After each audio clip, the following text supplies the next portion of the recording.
Without objection, the chair may declare a recess at any time. The hearing record will remain open for 5 legislative days, so members may submit any materials they wish to be included therein. Normally, the Modernization Subcommittee holds its hearings in a roundtable format. Excuse me.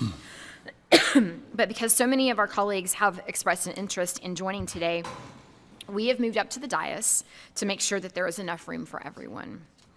I want to start by saying, even though we are seated up here on the dais, we will stick with our usual discussion-oriented format to encourage more cohesive exchange of ideas and thoughts. Today's hearing is about an incredibly important issue that most of us have avoided talking about. And there are good reasons for that. None of us want to think about disasters or catastrophic attacks, much less imagine ourselves as targets. Anyone who has written a will knows that planning for the future that does not include you is a very tough exercise. When it comes to Congress, we tend to take comfort in the fact that the institution has survived for over 200 years, despite a civil war, 2 devastating pandemics, the 9/11 terrorist attacks, and countless other threats. It's easy to assume that if Congress has lasted this long, the chances are it will continue to endure. But as members of Congress, we have a responsibility to examine and discuss these issues to make sure that we are not leaving things to chance. Last Wednesday was the 23rd anniversary of 9/11, and today we'll look at the steps Congress took following the 9/11 attacks. Back then, Congress faced the extremely difficult task of addressing the question of continuity right on the heels of an unforeseen and devastating attack. The solutions they landed on were a thoughtful, good faith effort to thread a very complicated political and procedural needle. As we all know, the threat environment has changed significantly since 9/11, and the margins between parties have become increasingly narrow. These and other factors suggest a need to discuss and better understand the actions Congress took after 9/11 to ensure they adequately protect Congress today. Ranking Member Kilmer has spent a lot of time studying the issue and knows it better than most. I want to thank him for the work he's done to raise awareness and to encourage the subcommittee on holding this hearing. I think it is safe to say that most members care deeply about the issue and that we'd all benefit from re-examining what's changed since 9/11 and thinking through how to address the vulnerabilities that remain.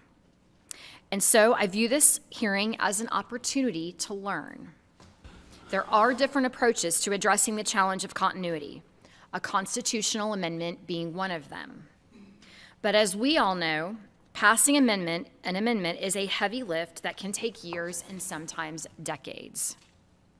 According to CRS, 40 constitutional amendments on the subject of continuity have been introduced since 1945, and none of them have passed. This track record, in part, explains why Congress landed where it did after 9/11. Given the very real challenges of passing an amendment, they opted to find another path forward.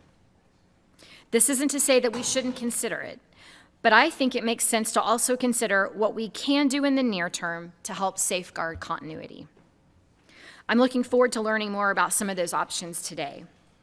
The bottom line is that everyone's tolerance for risk is different, and that's a big factor in whether and how we plan for the unthinkable.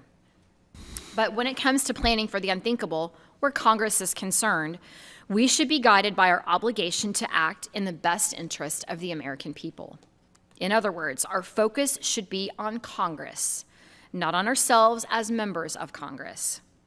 Our role in this exercise is to ensure that the institution is capable of carrying out its constitutional obligations, no matter the circumstances. This is particularly important because Congress was created to speak for the American people. Article 1 of the Constitution establishes that the legislative branch is first among the co-equal branches for this very reason. If disaster strikes and Congress is unprepared, we should expect that the executive branch will step in to fill the void. This would leave our constituents without a direct voice in government in a time of crisis. And while that's not a scenario any of us want to imagine, it's one that deserves thoughtful consideration, and I hope this hearing today serves that purpose. At this time, I would like to recognize the ranking member for the purpose of providing an opening statement. All right. Thanks, Madam Chair. Thanks for hosting this hearing and for our colleagues both on the Modernization Subcommittee and some who may be joining us from off of it. I appreciate their participation.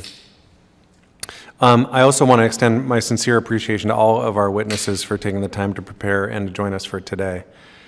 In this role, I often ask my constituents, what keeps you up at night?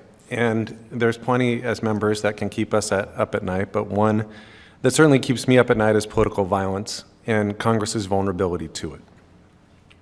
We explored this issue previously when I chaired the Select Committee on the Modernization of Congress, but we did not finish the job on this topic. And part of our job is to think about the unthinkable.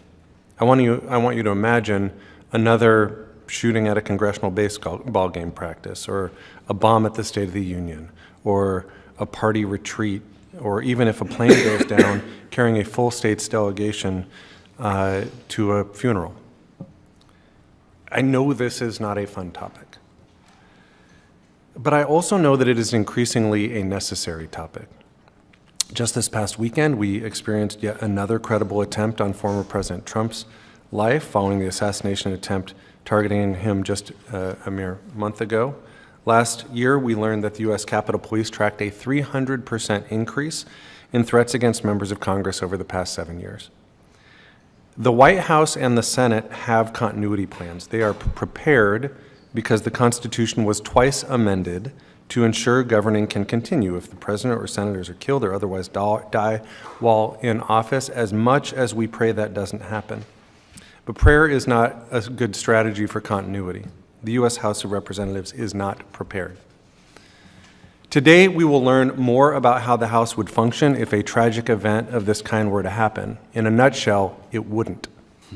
I am grateful to my colleague and friend, Congressman Brad Wenstrup, for serving on our first panel today. He has unfortunately had to think about this issue more than most. As many of you know, Brad was at the 2017 congressional baseball game practice where a politically motivated gunman shot 4 people, including our colleague Majority Leader Steve Scalise.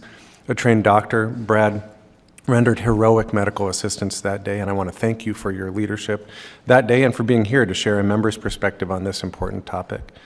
On our second panel, we'll hear from former House parliamentarian Tom Wickham. Tom was here during 9/11, where Flight 93 was headed for the United States Capitol, thwarted by the heroic actions of those aboard. That was the last time the House adopted continuity measures, which included a quorum change and a requirement that states hold expeditious special elections within 49 days following a mass casualty event. Many election officials have indicated they would struggle to meet the 49-day requirement, a sentiment we heard echoed again last week at the elections hearing by our full committee. And in the event of many members of Congress losing their lives, even 49 days is a really long time to have Americans without representation. We'll hear from Ms. Rebecca Gambler with the GAO, who has been leading a related report as a result of a bipartisan request letter from our committee and can speak to this aspect in greater detail. Finally, I want to thank Eric Peterson with the Congressional Research Service for being here today, especially because he has been under the weather. Eric has near encyclopedic knowledge of the history of continuity efforts, of our vulnerabilities as an institution, and the various approaches to address this, and their pros and cons, dating from the atomic era into the modern era. And this hearing would have been incomplete without you, sir. I'm glad you're here. I am convinced that there are both constitutional and operational insufficiencies with the status quo. The status quo also creates a perverse incentive for political violence through targeted killings designed to switch the majority party in the House. This vulnerability is especially acute in the narrow majority margins we've seen in recent years. 8 years ago, there were 24 members of Congress at the baseball practice. 24 is more than double the number needed to change the current majority composition of the U.S. House. The Select Committee previously made an open recommendation to establish a joint committee to review House and Senate rules and other matters assuring continuing representation and congressional operations for the American people. There are some who believe that this issue needs more study. Personally, I don't think that. If that's the best we can do, let's at least do that, though. As most of you know, I've introduced, along with Congressman Wenstrup, a bipartisan constitutional amendment to ensure the continuity of Congress. The amendment would require that House members submit a list of 5 potential replacements when they are sworn in, one of whom would be appointed by the state's governor if a sitting member dies or is killed during their term, to then serve temporarily just until a special election can be held. I want to thank Brad and my former co-chair of the Select Committee, current co-chair of the Fixed Congress Caucus, William Timmons, who I think will be joining us today, and Select Committee alum Emmanuel Cleaver for their participation on this effort. Our amendment addresses 2 critical concerns. One, it ensures the continuity of the legislative branch during times of unprecedented crisis. If, God forbid, we saw a mass casualty event, it would be a national crisis. That would be a terrible time to see prolonged vacancies in the House. It would be a time when the House would have to act. And in our proposal, you would have temporary replacements who could do that. And second, our amendment reduces the incentive for political violence, as temporary replacements would likely come from the same party as the original representative. If Congress fails to enact a sufficient continuity plan, the American people will be left wondering why in the world's leading democracy there was no plan to protect our most sacred democratic institutions. Now, just a few days after the 23rd anniversary of September 11th, and now in the face of increasing threats on members ourselves, I am glad we are holding this hearing together and look forward to a productive discussion. My hope is through our work today, we can better protect the U.S. House of Representatives against unspeakable threats and ensure the continuity of this great American experiment. And thank you. I yield back. Thank you. And at this time, I recognize the ranking member of the full Committee on House Administration, Mr. Morelli, for opening statement. Thank you, Madam Chair. Like you, I want to thank my colleague and dear friend on our subcommittee, ranking member Derek Kilmer, for his work, his leadership on the important topic, continuity, and thank our witnesses, certainly Representative Wenstrup and all the folks that Mr. Kilmer identified. Thanks. I know imagining disaster scenarios targeting our colleagues and ourselves is hard. Bombs at the State of the Union or party conventions, assassins targeting just enough members of the majority party to put them in the minority. And yet, I think all of us, and certainly as the ranking member of this committee, that is intended to ensure that the House operates, I know we need to be prepared to ensure this Congress, our democracy, can function in the face of all the disasters we prefer not to think about. But right now, vacancies in Congress, as everyone knows, under the Constitution are filled through special elections. It is one of the remarkable things about the history of this House that everybody who has ever served in the House of Representatives owes that seat to an election by the people in their district. Obviously, this would create some changes, which makes it somewhat challenging to think about it. But the notion of mass casualty events or disasters led several bipartisan members of this committee to write a letter to the Government Accountability Office requesting they examine how quickly states will be able to hold special elections following a mass casualty event. And as Ranking Member Kilmer suggested, some local election officials have real concerns about how quickly they can do all this. I think the full committee also voted unanimously for an amendment earlier this Congress directing the study that was talked about. And I think that's a positive bipartisan step to become better informed about the topic and to raise the specter of what we do.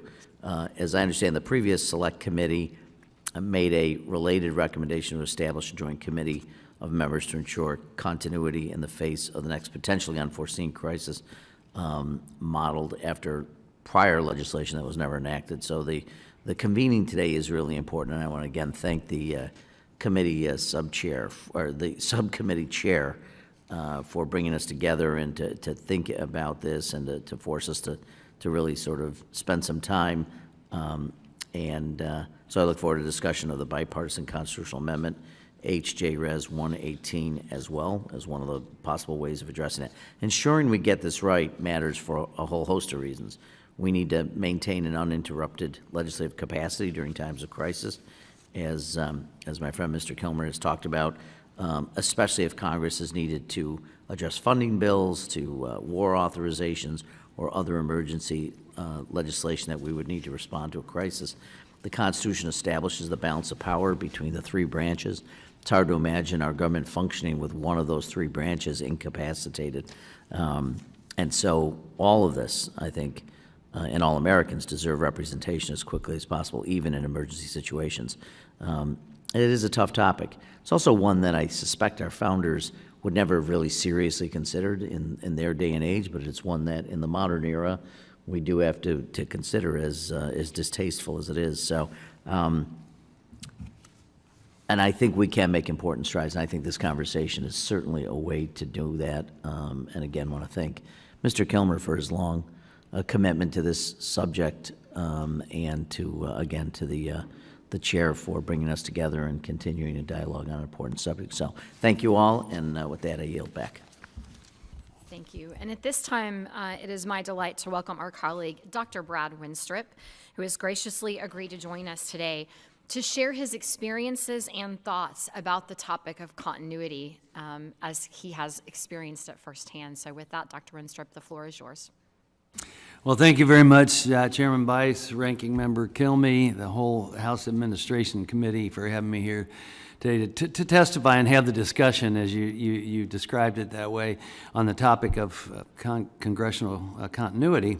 And I'm really grateful for the serious approach that this committee has taken. And if it takes a committee to appoint a committee to make a study to eventually get something done, let's do it now. Let's do it now, because we have to. And as has been said, it's not a pleasant topic to think about. It's incredibly serious, and it's serious and so important for the country. You know, it's been 7 years since the shooting at the baseball field, and you know, I've thought about this problem for some time, and I brought it up here and there during certain opportunities. So I'm really grateful that this is happening now. This is really important, because not only, as has been mentioned, can we take away the incentive for someone to act in a nefarious way, we're going to preserve the idea that all Americans will have a voice here in Congress, virtually at all times. So I've always thought that out of everything bad that happens, there's a chance to do something good.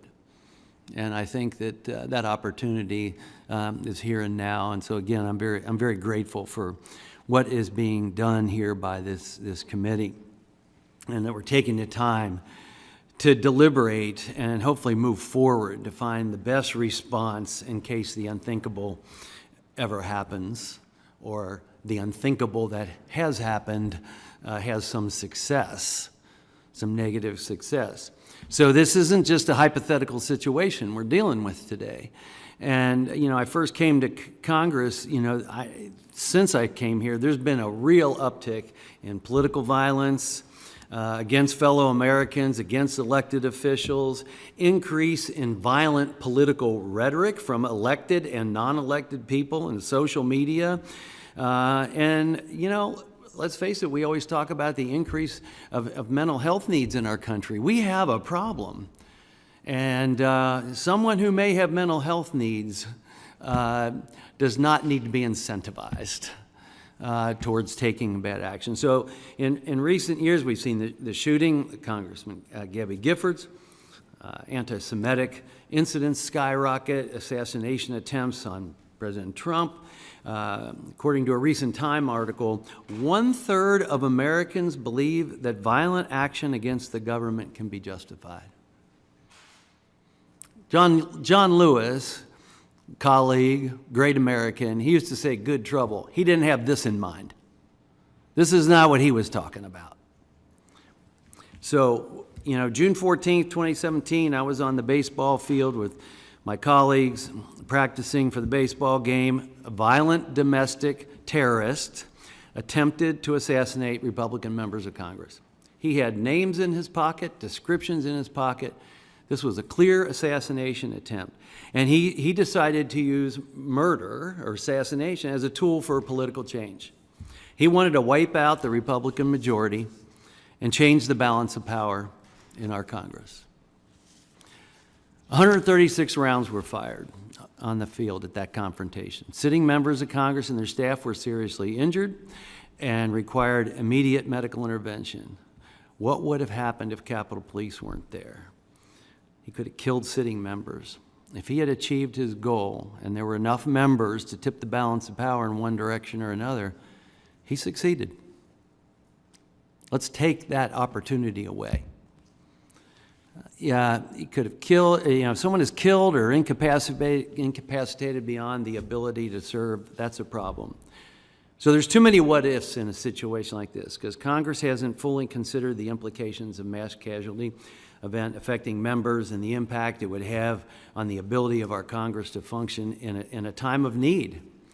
So I think we need to take some next steps, a process that's a deterrent of a disaster. And I think that we can all stand resolute on this, clearly in a bipartisan fashion. We have plans in place for a president. We have seen that happen in the United States of America. But there is a plan in place for secession, and especially if there's multiple leaders that are killed or incapacitated beyond repair, basically. So I'm really proud to join Representative Kilmer, Timmons, Cleaver in leading a proposed constitutional amendment that would establish a congressional continuity plan by requiring each newly elected member to provide a list of at least 5 individuals who are qualified to serve in the member's place in the event of that member's death during the term. And if they were to pass away, the governor of the state must select a replacement from that list within 10 days. We heard how long it takes for a special election. I just finish with this because I know my time has expired and I appreciate it. We heard it said, hope is wonderful, but it's not a plan. Prayer is great, but it's not a plan. And I just want people to think about, besides the baseball field and the other events, what would we have done on 9/11/2001 if the 4th plane hit the Capitol? We were in session that day. Now yield back. Thank you, Dr. Wenstrup, and I want to also take a moment to express gratitude for your heroic efforts on the baseball field that day. There were members of the Republican conference that likely may not be with us today if it were not for the heroic efforts that you provided on the field. So we want to show gratitude for that. Thank you. At this time, I will begin by recognizing myself for the purpose of asking a question, and then recognize the ranking member, and then our colleagues who might also have additional questions. Let me begin. In 2018, a chartered train carrying Republican lawmakers collided with a garbage truck in Virginia, killing 1 person. In 2020, the COVID pandemic forced Congress to go virtual. My classmate, Congressman-elect Luke Letlow, the husband of the late Julia Letlow, died from complications before he was actually seated as a member of Congress. How do these events, in addition to more recent events like the recent assassination attempts of President Trump, put continuity in a new light? Well, you saw so many people with COVID dying, and at first we didn't know who was dying and why they were dying necessarily. We've gradually learned who was more vulnerable than others, but at the same time, we have people here with a lot of different medical conditions and different ages, and we saw with COVID that those were reasons for people to be affected and not necessarily live. We fared fairly well, fortunately, in Congress. But there again, that's another situation where we could find ourselves with a huge absence. The train wreck, I can tell you, being on that as well, where we had a large number of members of the House and Senate, if we had hit that truck in a different way, we would have derailed. We were fortunate we hit the back end of the truck and it went spinning. So again, we lucked out. But if we derailed, who knows how many people might have died. So you have to take all of these things in mind. And not only is it important how we posture ourselves and protect ourselves when we gather and even individually, we have to think of what happens afterwards. And, as I look at the baseball field, if Capitol Police weren't there, Steve Scalise took a bullet for all of us. And because that's the reason Capitol Police were there. If they weren't there, this guy, I'm telling you, walks into this field, he kills 20 to 30 members of Congress and their staff in one morning, changing the balance of power in the House of Representatives. And I would contend that's an insurrection by one person. By one person. And you know what? We try to protect ourselves as best we can, and we've made changes, and we try to increase our security, but bad things happen. And you can have all the security you want. That doesn't stop a pandemic. Dr. Wenstrup, in my opening statement, I mentioned that there have been 45 proposed constitutional amendments to address the continuity issue, and that none of them have actually been successful. In your opinion, why is a constitutional amendment the sort of only option that you feel like would address this issue? Well, our founders made constitutional amendments tough for good reason, that it would take the will of a large group of people. I really don't know why all the other opportunities have not come together, but I can't think of a time in history where the continuity of government has been as threatened as it is today. And I think that, I would hope that the American people and all members of Congress, Senate, and the White House would have an understanding as to why this needs to take place, and we probably shouldn't dawdle. I consider not having something in place a national security threat. Thank you for that. I would say the Civil War times may have also been a time where there was certainly concern about continuity given the engagement, but I appreciate your comments there. At this time, I want to I'm going to recognize the ranking member Kilmer for 5 minutes for questions. Thanks, Madam Chair. I really thank you for being here. I want to thank you for showing up. And you just spoke to two situations that could have been a whole lot worse, right? The train derailment could have flipped the majority in the House for months and months. You mentioned the baseball field, only because Leader Scalise was a member of leadership was Capitol Police even present that day. And but for their presence, that could have been much worse. So I think the perspective you bring to this conversation is really important, and I want to thank you for sharing that. I also want to thank you for co-leading the constitutional amendment, and I just want to give you a little bit of an opportunity to talk about why you decided to sign on to that proposal and what you see the benefits of it as. Well, as I was reflected on in my opening statement, this concern of mine has been there since the shooting at the baseball field, for sure. And I mention it here for this committee or that committee and just in passing, and I kind of kick myself for not taking action. So I'm extremely grateful to you for coming to me. We know each other, and I think it would mean a lot to me that we take some action here. And as someone who's, I guess we both are retiring from Congress after this term. And so maybe this can be our swan song where we do something good for the sake of the nation, for the sake of this body, and for national security, and to maybe deter bad actors.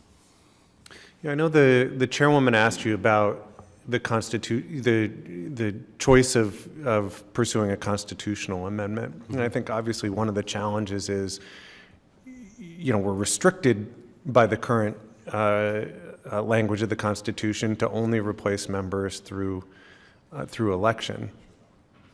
That automatically runs us into challenges with, and we'll hear from secretaries of state or from the GAO who's talked to secretaries of state, that it just takes time to hold an election, right? You have to have people register as candidates. You have to print ballots. When we talked as a full committee last week, they said, do you want military members to be able to vote? Well, I do, right? And that takes time. And so I'm just curious your take on the benefit of the constitutional amendment approach vis-a-vis other approaches.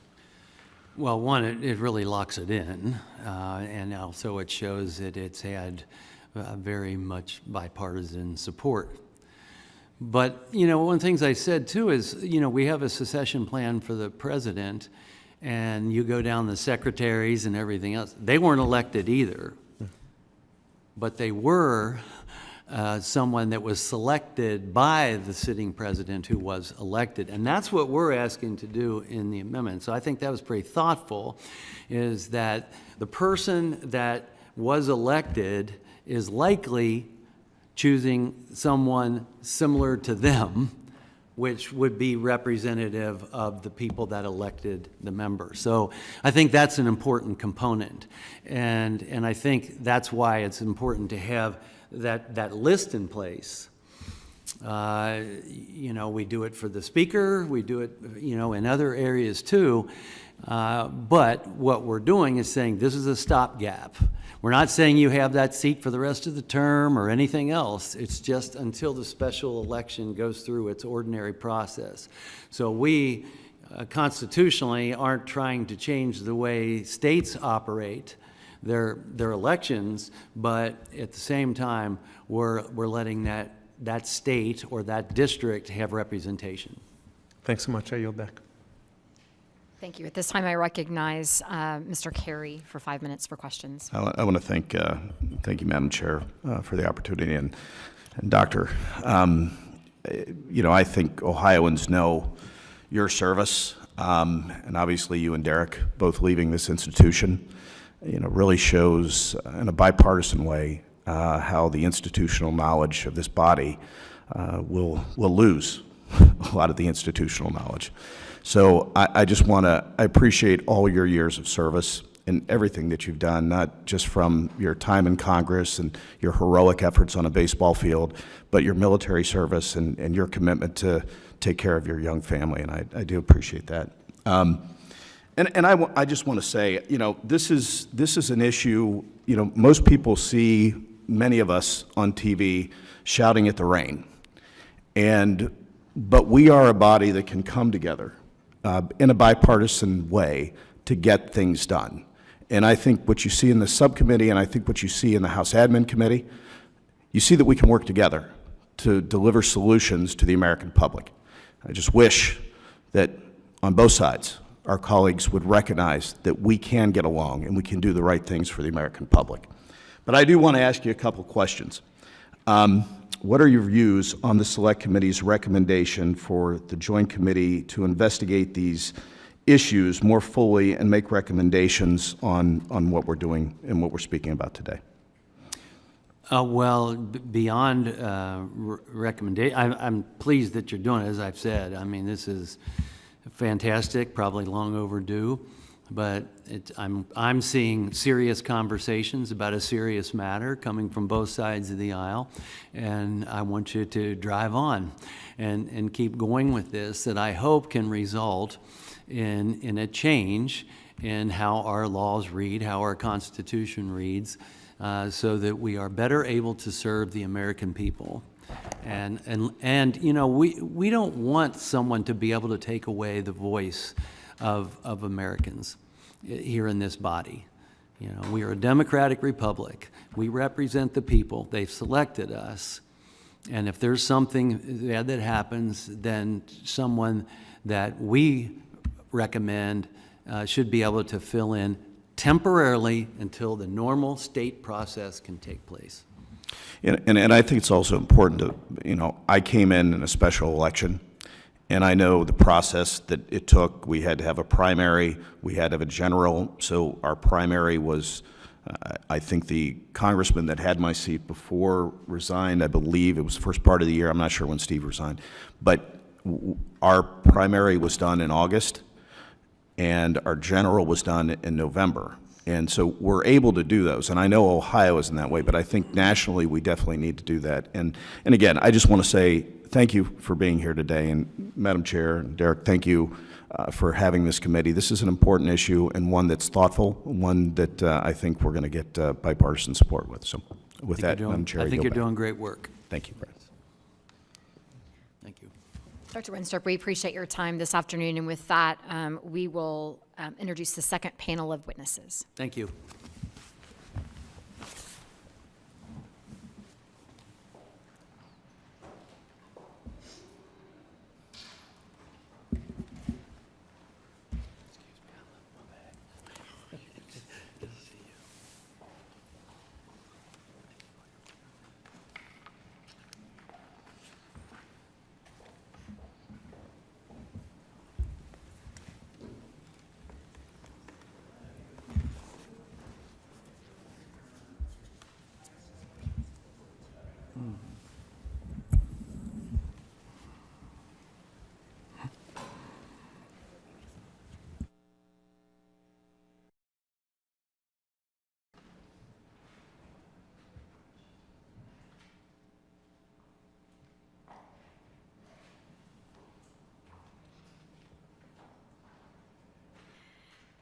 Thank you. And for our second panel of witnesses, our first witness is Eric Peterson.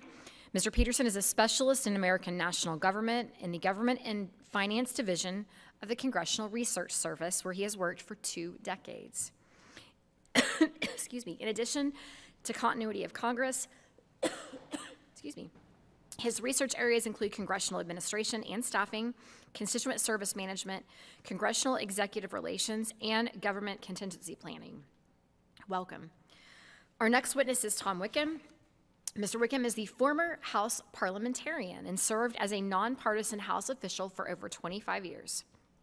In leading an office that reviewed every measure that came before the House, Mr. Wickham has command of a broad range of subject matters covering all aspects of government policy. During numerous high-profile legislative events, he counseled speakers of the House, vice presidents, and countless members and senators on their constitutional and statutory authorities. And our final witness is Rebecca Gambler. Ms. Gambler is the Director of Homeland Security and Justice at the Government Accountability Office. In addition to other issues, she leads GAO's work on a range of election issues, including voting equipment and voter registration, and waiting times at polling places. I want to say thank you to our second panel of witnesses for being with us today. Please remember to press the button on the microphone in front of you so that the green light is on. When you begin to speak, the timer in front of you will turn green. After 4 minutes, the light will turn yellow. And when the red light comes on, your 5 minutes has expired, and we would ask that you please kindly wrap up quickly. At this time, I now recognize Mr. Peterson for 5 minutes of opening statements.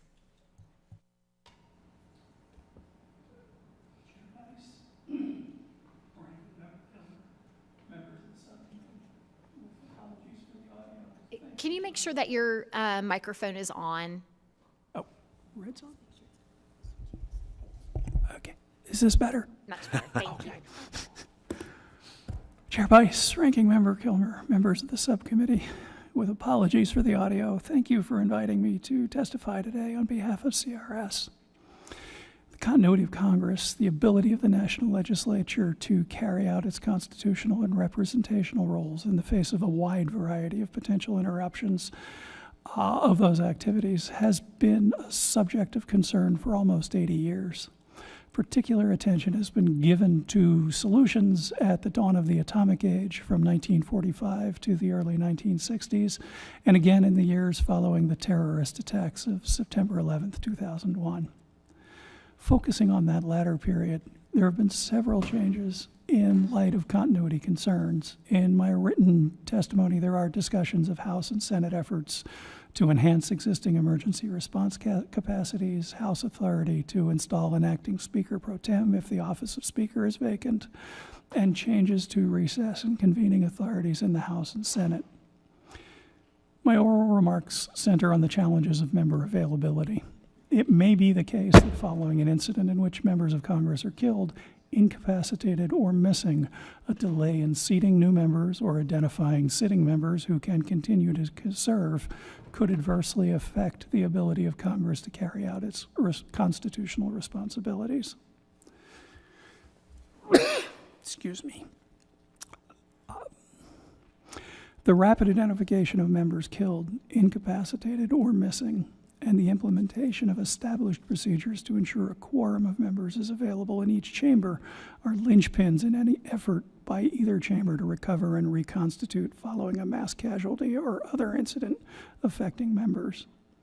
Where procedures regarding the death of individual members are well established, matters relating to the capacity or availability of a member to serve have been addressed by the House and Senate only on an ad hoc, case-by-case basis. Despite post 9/11 efforts, there remains a perceived lack of widely accepted solutions that are viewed as reliable and sufficient to ensure that the House and Senate can continue to carry out their constitutional responsibilities. This is due in part to competing ideas of the practicality of arrangements to replace House members by special elections following a substantial loss of members, as well as concern about the constitutionality of current House provisional quorum procedures.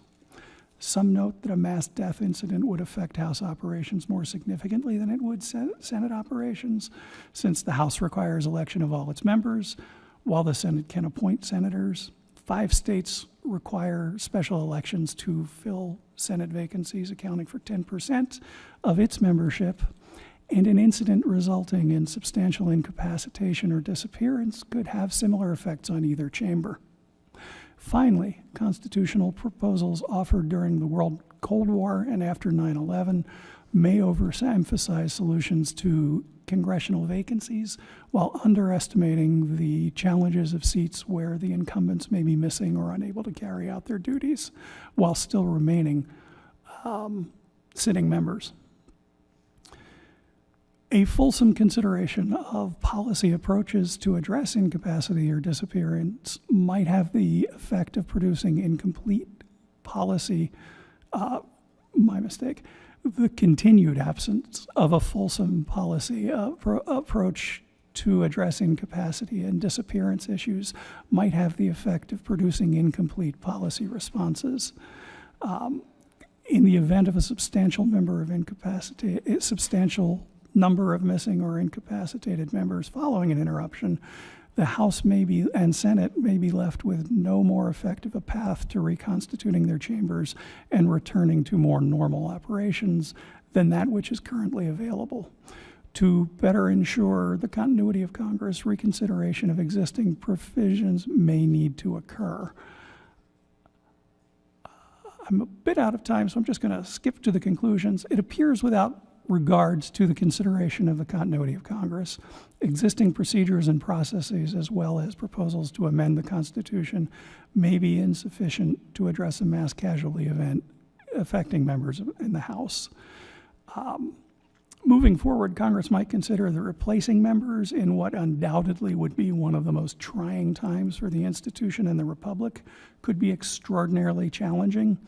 Incomplete processes that do not provide a quorum House or that do so through means seen as illegitimate or otherwise suspect by voters or others could delay a routine return to operations and could call any actions of Congress following reconstitution. There's more I'll be happy to get to in the questions.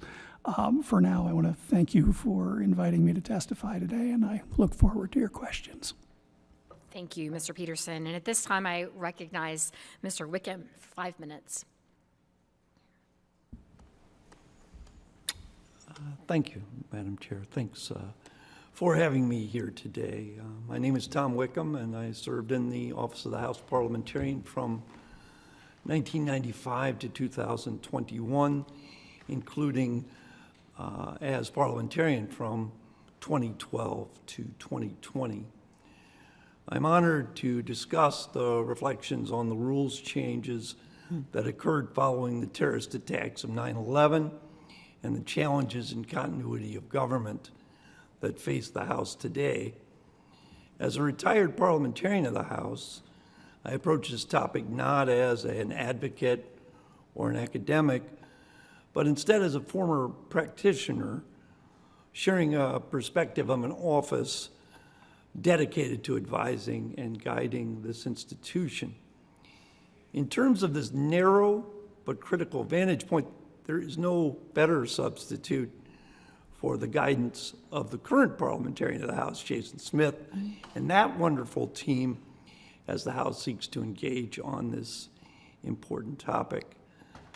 The House is fortunate to have a comprehensive history of the House's procedural action in response to 9/11, transcribed in the testimony of George R. Rogers before the Select Committee on Modernization on April 6, 2022, and the 2006 College of William and Mary Law Review article on the provisional quorum rule by John B. Williams.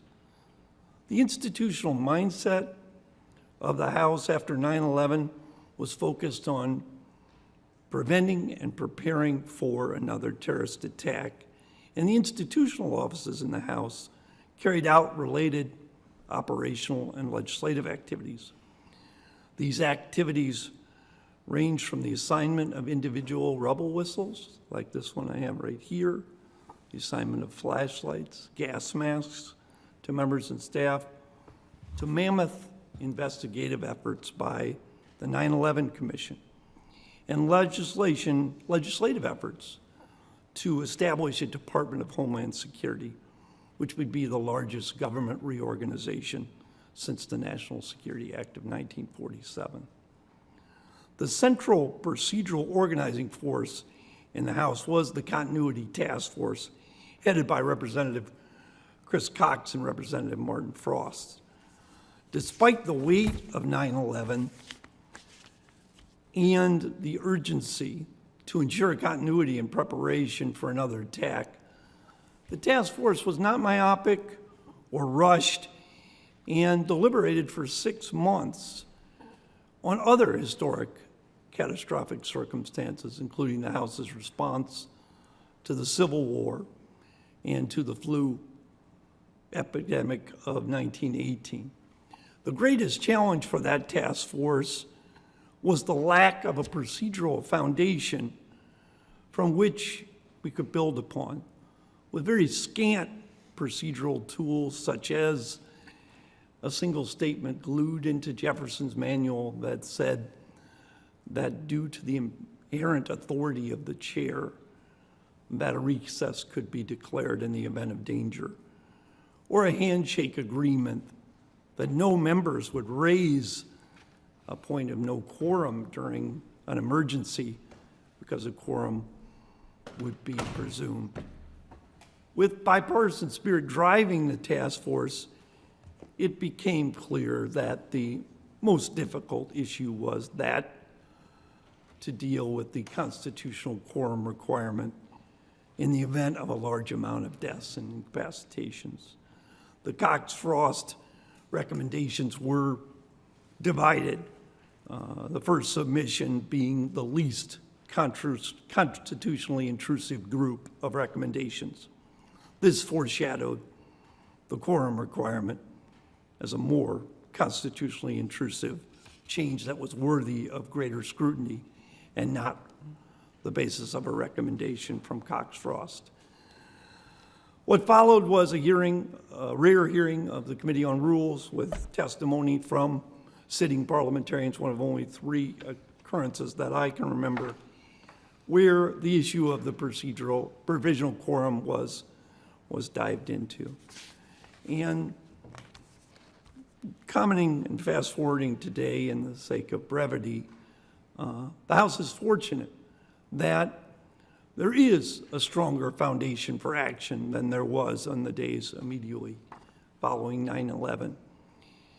As the House continues looking at this issue to 2025 and beyond, I hope we'll be able to grasp the experience of the pandemic when looking at modern communication abilities, or the decades of experience in the Homeland Security Department when defining catastrophic circumstances. I will wrap up my testimony there and take questions at the appropriate time. Thank you. Thank you, Mr. Wickham. And finally, we have Rebecca Gambler with the GAO. Ms. Gambler, you're recognized for 5 minutes for an opening statement. Good afternoon, Chairwoman Bice, Ranking Member Kilmer, and members of the subcommittee. Thank you for the opportunity to testify at today's hearing to discuss preliminary observations from GAO's ongoing work on state capabilities to hold special elections in the event of mass vacancies in the U.S. House of Representatives. All levels of government share responsibility in the U.S. election process, and the election system is highly decentralized.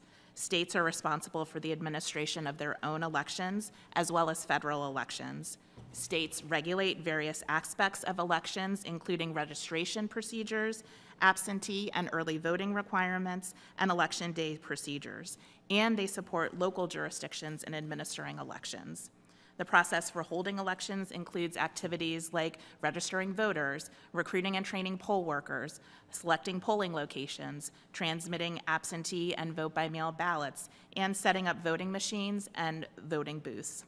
In 2005, Congress passed a law that addresses holding special elections when the Speaker of the House announces that there are more than 100 vacancies in state representation in the House. In such extraordinary circumstances, the law requires that states in which vacancies exist do several things, including holding a special election within 49 days. Today, I will summarize our preliminary observations on 1, state laws related to holding special elections to fill House vacancies and how they compare with the federal law to hold such elections, and 2, the perspectives of state election officials on the capabilities of and challenges facing states in holding special elections to fill House vacancies.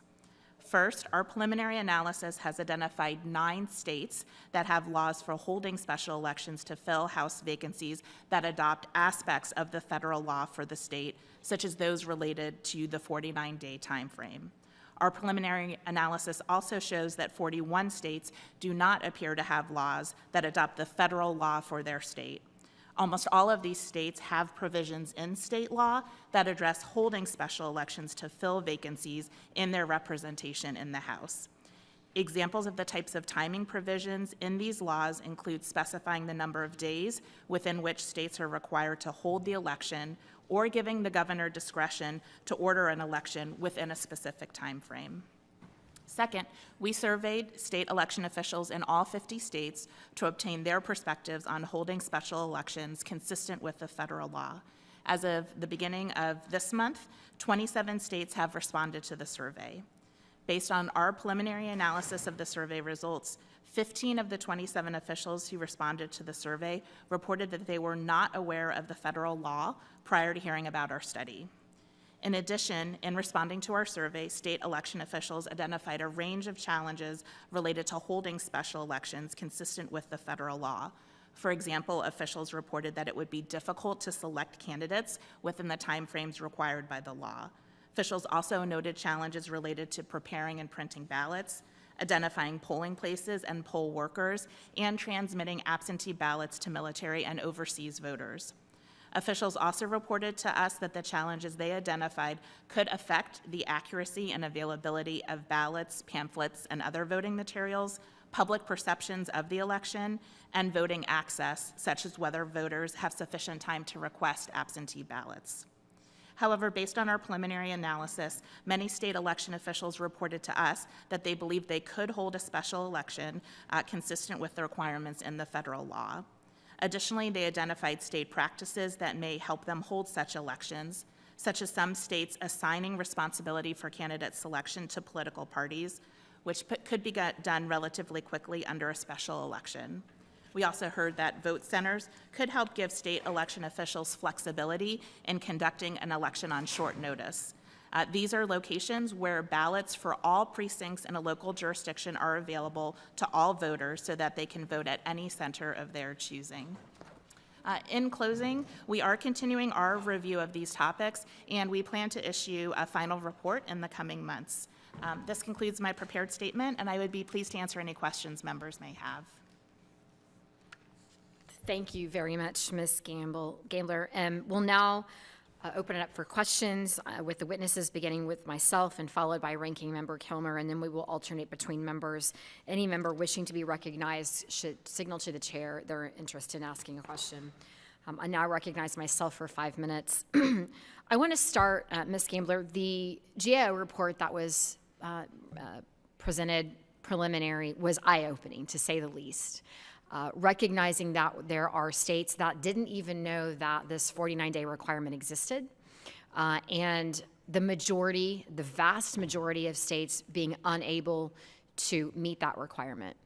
I want to talk about, there are 9 states that have met the requirement. Can you talk a little bit about what they have done to ensure that they are meeting the federal regulations that have been put forward? Are there special things that they did, any of them individually?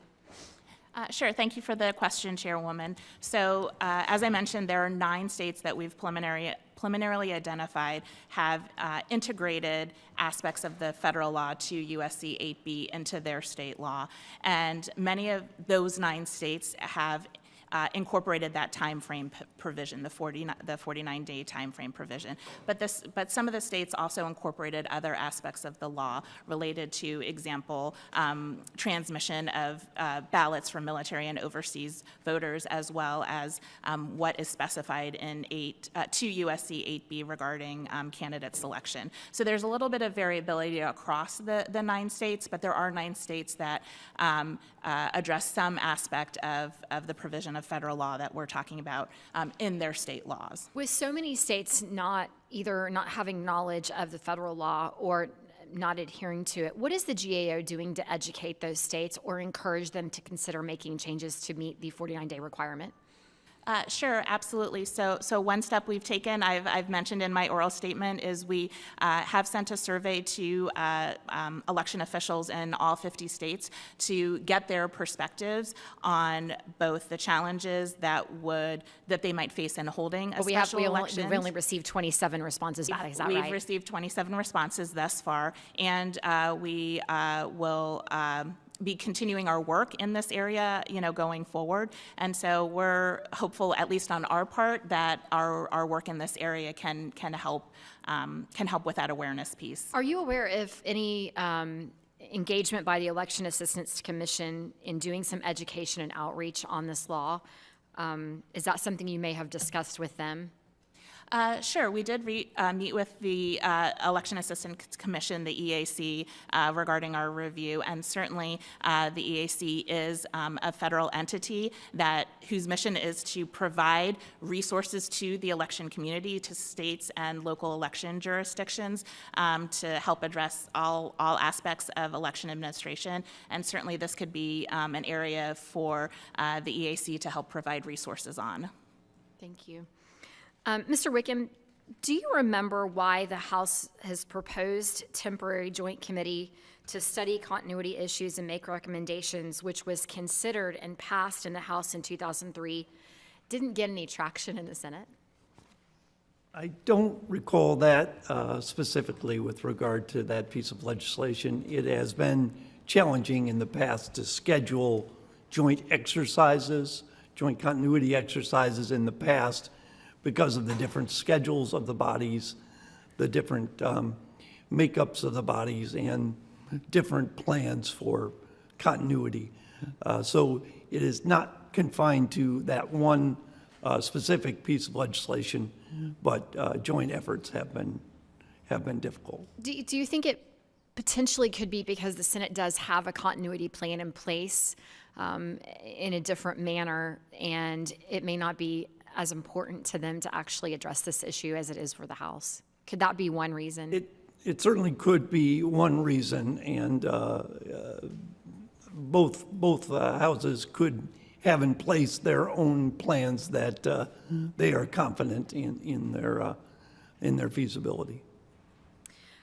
Do you see that idea, which the Select Committee recommended, as a punt or perhaps a potential way to examine these issues comprehensively? We haven't pushed forward with a constitutional amendment on this issue, more of an examination, but do you feel like that we're sort of abdicating the responsibilities?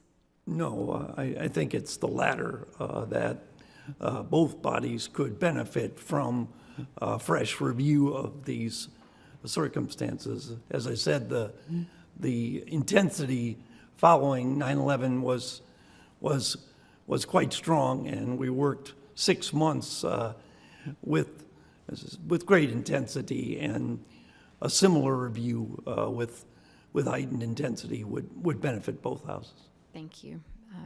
I recognize Ranking Member Kilmer for 5 minutes for questions. Thanks, Madam Chair. Mr. Wickham, I'm going to stick with you. You heard Dr. Wenstrup's testimony about his concerns about either a mass casualty incident or an incident affecting a smaller number of members, but big enough to flip a majority. Looking back 20 years now with hindsight, do you feel that the solutions that were offered back then fix the problem? Do you think they are sufficient both operationally and constitutionally?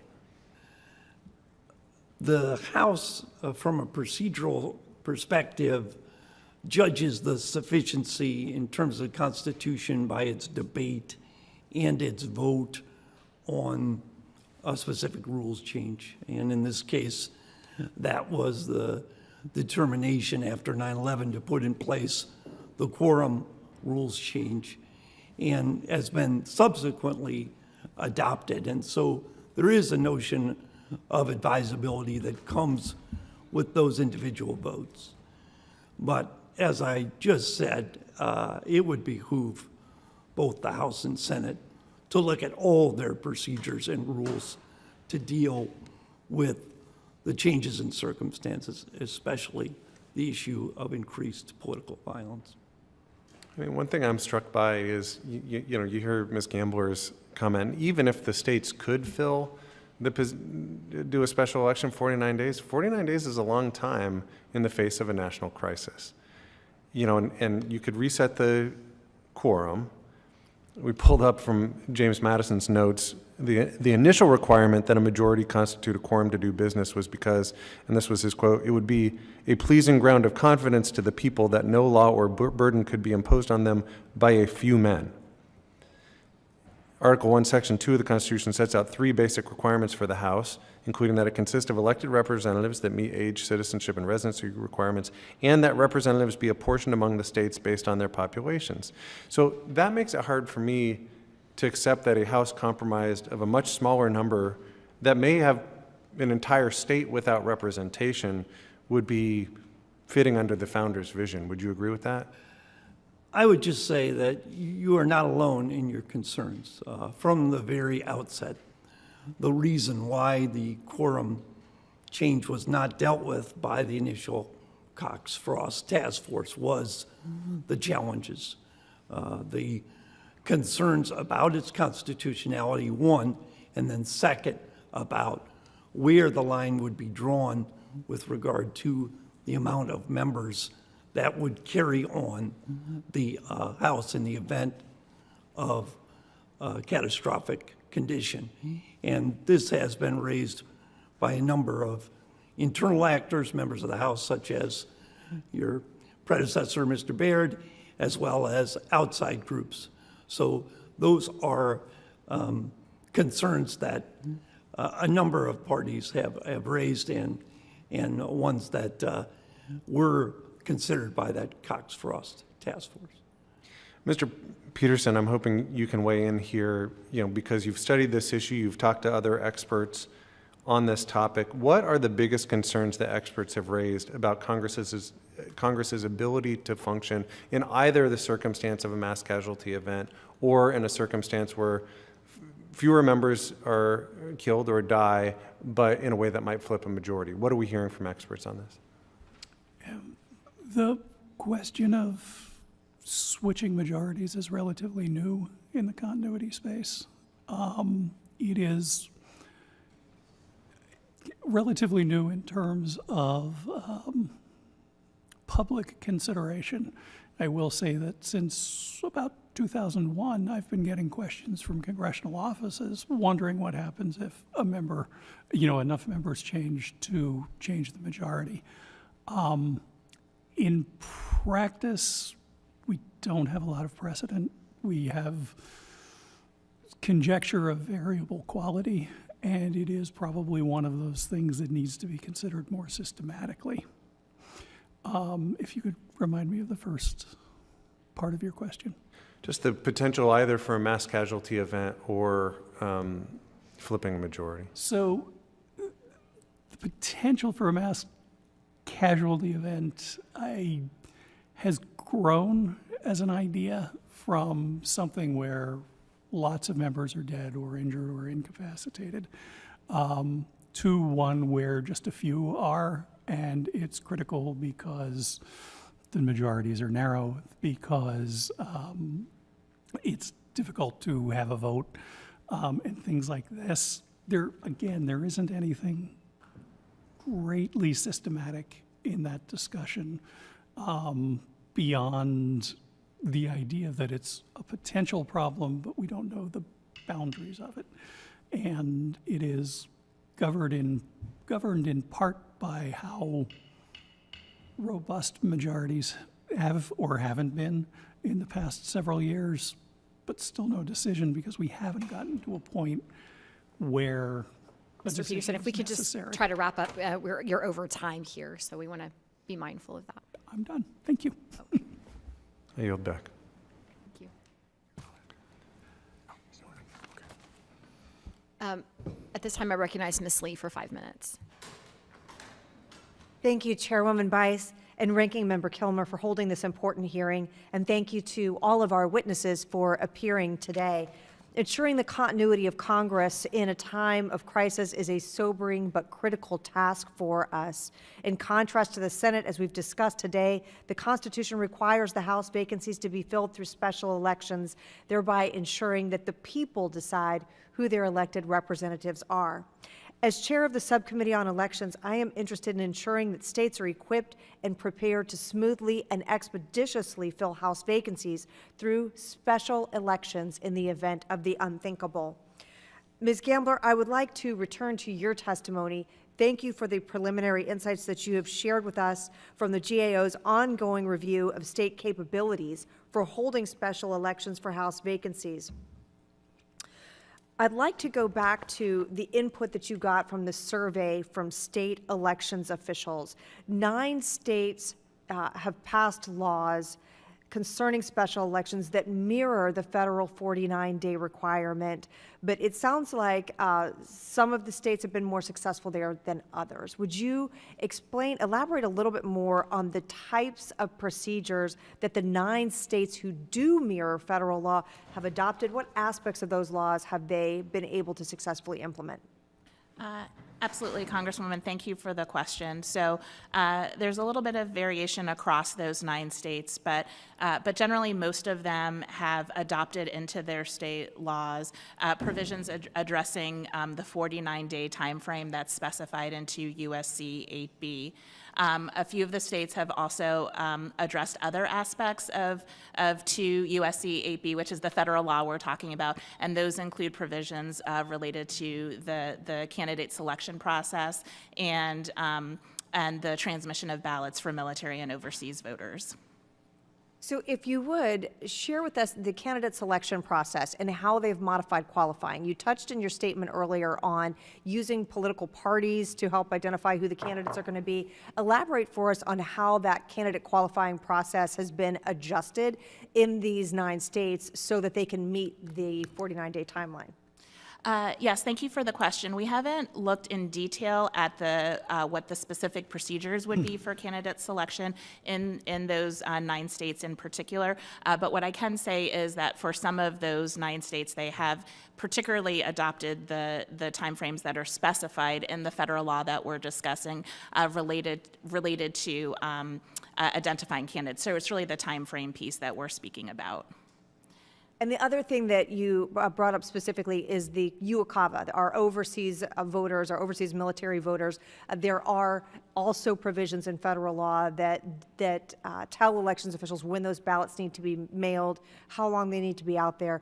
Did you discover that some of those provisions are inconsistent with a requirement that we fill these seats in 49 days?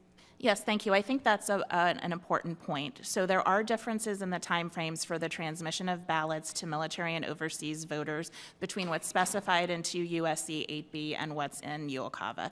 2 USC 8B specifies that states are to transmit to the greatest extent practicable ballots to military and overseas citizens voters within 15 days of speaker's announcements. In comparison, in UOCAVA, the requirement is to transmit those absentee ballots within 45 days of election day. So there is a difference there between those two federal requirements.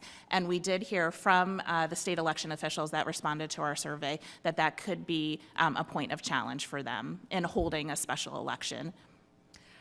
You also mentioned some of the procurement and logistics issues that were raised in these surveys related to ballot preparation, ballot printing. Can you share with us a little bit more about the other logistical challenges that were identified for you?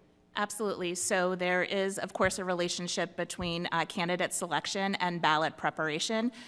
We heard in doing our work that the selection of candidates is obviously important so that ballots can then be printed and prepared. And we did hear from states that it could be challenging to prepare and print ballots on a compressed time frame because of what their existing state laws and procedures are related to ballot preparation, but then also issues related to things like the availability of ballot paper stock, which is used for ballots. So that was an area of concern identified as well. Thank you. Madam Chairman, I yield back. Thank you, Ms. Lee. And at this time, I recognize Mr. Kilmer for 5 minutes for questions. I'm sorry, Mr. Carey for 5 minutes for questions. Well, both Irish names, I guess, right? Mr. Wickham, you're obviously still with the U.S. Chamber of Commerce. Yes, sir. Well, I know you have a new colleague there, Rodney Davis. Yes, sir. And tell him the next time that the Chamber comes before the committee, we welcome him back to this committee. We'd love to have him here. I'm sure he would love that also. I'm not sure about that, but because you have been in the position to advise members in the past, and what advice would you give to members? And I would ask the same thing from Rodney, but what advice would you give to members who want to move on this issue and do it? What can we be doing to get other members excited about understanding about this issue? This is not an issue that, believe me, I'm not letting my 5-year-old know that we're talking about this type of stuff. But I mean, how do we convince other members to get on board? I think some of the basic necessities of, I like to call it just a basic necessity of running one's life. Yeah. Having a will, having a plan for contingencies, emergencies. That's one way to appeal to other members. The second is to think about the issue in a way that's larger than themselves. Yeah. That they are representatives of these constituents, and those constituents deserve to have this part of that representative responsibility filled. You know, it's something else that I was thinking about as I was listening to everybody testify, and thank you all for being here. Mr. Peterson, I promise you I'm not going to make you speak for 3 minutes on this. But one of the things that I thought about is we're talking about members of Congress, but we all have state legislatures that are kind of in the same boat, and hopefully, this type of legislation can be the model for our state legislative bodies, because, in Ohio, we have a full-time legislature, and very much, this could be the same problem there as well. But one other thing, and this is really for all of you, what are some of the pros and cons of the approach that allows members to be involved in the same way in choosing their own temporary replacements, so should something happen? What do you think, versus an approach where each state simply applies its procedures for temporary replacing them? What do you think are the pros and cons in that? Anybody? If not, I'll have to pick one of you. Why don't we let Mr. Peterson talk?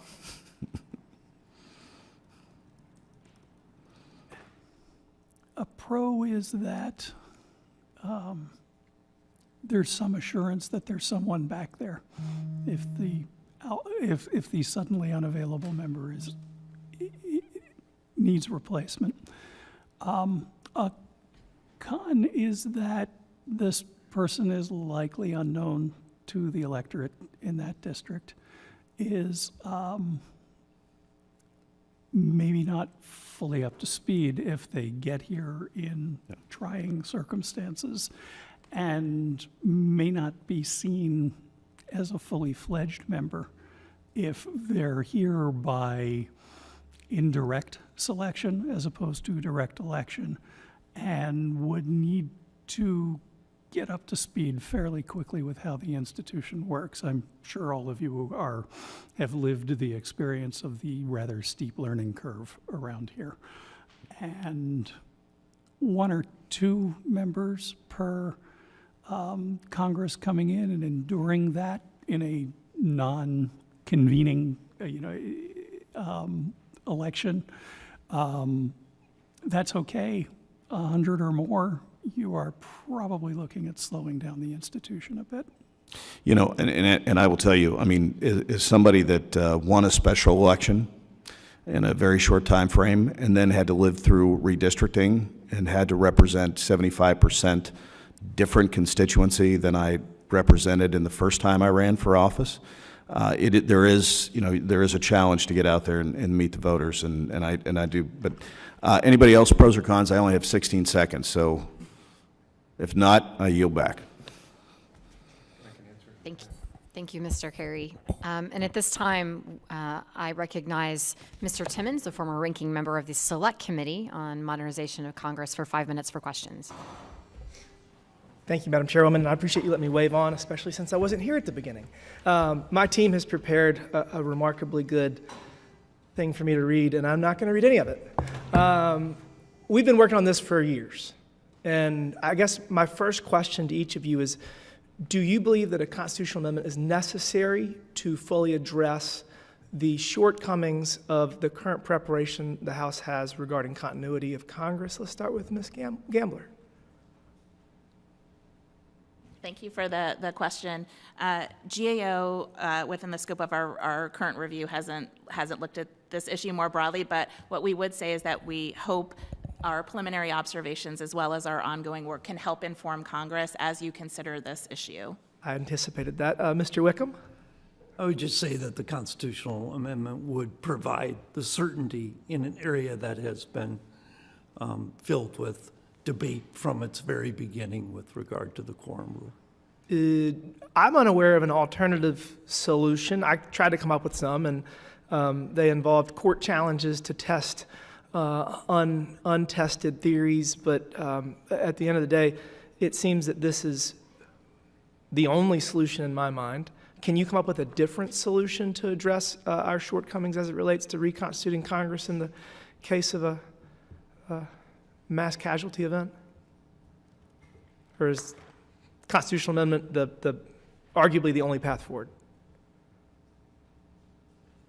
I wouldn't say it's the only path forward. As my predecessor, Mr. Johnson, advised, that it's better, at least preferable, to have a response in place in advance of a crisis, and that a more long-term solution with greater certainty, such as a constitutional amendment, could also be worked on at the same time. Thank you. Mr. Peterson, do you believe a constitutional amendment is necessary to address this challenge? CRS doesn't take a position on that.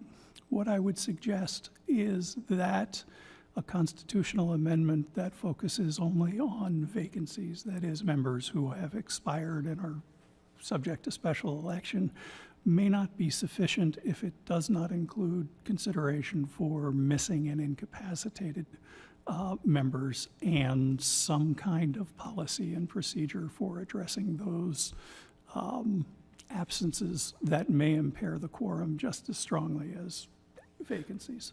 So my friend, Ranking Member Kilmer, and I worked on this at length, and we worked with Congressman Cleaver and Congressman Wenstrup, and we have provided what we believe is, it threads the needle to address the concerns in a temporary basis, and it, if adopted, would solve this problem Maybe there's other ways to do it, but, you know, a lot of things that we talked about was just the uncertainty surrounding this issue in and of itself creates an incentive structure. You know, we live in crazy times. President Trump has been attempted to be assassinated twice, and I just heard reports that they found explosives at his rally. I mean, you know, this is getting out of hand, and obviously Leader Scalise knows as well as anybody that political violence can change Congress severely. So I do think this is something that we need to take seriously and address. Mr. Wickham, do you believe that the constitutional amendment as proposed would remove the uncertainty surrounding this and create a pathway to resolving should such chaos ever occur? The two issues that were present from the very beginning were the constitutional arguments against the provisional quorum rule and the legitimacy that came from operating with less than a quorum, perhaps some have argued a very small number. And a constitutional amendment would, by its very nature, through its completion, address that issue, and then after that, it would just be a debate on the merits of the constitutional I guess amendment. last question, if adopted, functionally, how would it work? You'd get sworn in, and then you would give, who would you give? The clerk's office, the parliamentarian, the list of members to choose from in the event of the triggering circumstances? I guess that's something that had to be worked out. I will leave that to my successor, Mr. Smith, and his team. Fair enough. Well, I appreciate y'all taking your time to come and discuss this very important issue. And Madam Chairman, I appreciate you letting me wave on. And with that, I yield back. Thank you. I want to say thank you for the witnesses for being with us this afternoon to discuss what I think is an incredibly important topic. Members of the subcommittee may have some additional questions for you, and we ask that if you are provided those, you please respond in writing to those questions. If there is no further business, I thank the members for their participation this afternoon, and without objection, the committee stands adjourned.